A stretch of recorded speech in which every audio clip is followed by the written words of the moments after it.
And speaking of sicking the government on Americans, there are two very specific requirements for many of the 87,000 new IRS agents. First, they need to be legally allowed to carry a firearm. And second, no, wait, where'd it go? Oh, did they just delete that second requirement? No, don't worry. We saw it before they took it down. Here's the other requirement.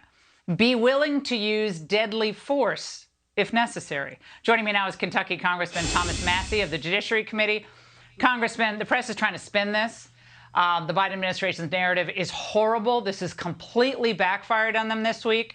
But I get the sense that this is just the beginning of what we're going to see with this agency being turned against the American people. Yeah, and not just this agency. What a lot of people may not realize is last week, the Democrats, through our Judiciary Committee, passed a ban on the AR-15. They call it a weapon of war. But they made sure that their ban exempted every federal department, including the IRS, the Department of Education, and the USDA. So you got to put that in the context of now this week, tomorrow, we're going to be voting to add 87,000 IRS agents to the rolls. And then taken with this website, and like you showed, look, they got caught.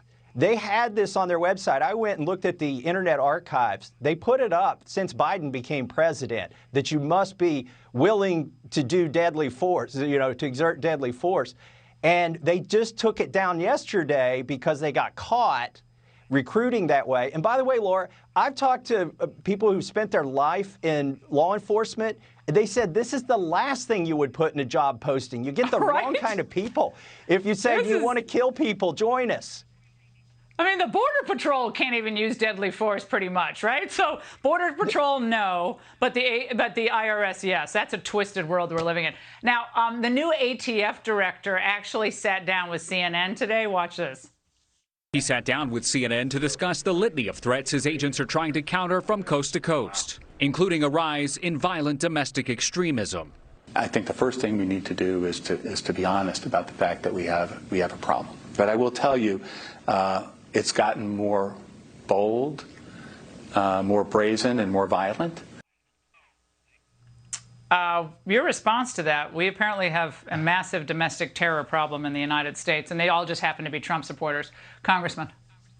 Yeah, we've asked the DOJ about this. The DHS actually put out a bulletin that said that if you do certain things, like you deny things about the vaccine, that you may be a violent domestic terrorist, or, it's crazy. Maybe you grow your own food. Now you're going to be labeled as such.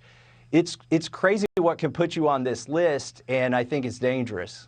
Well, it's time to defund the agencies that are targeting the American people. That's what we're going to be expecting of Congress when Republicans take over. Congressman, you've been a beacon. Thank you.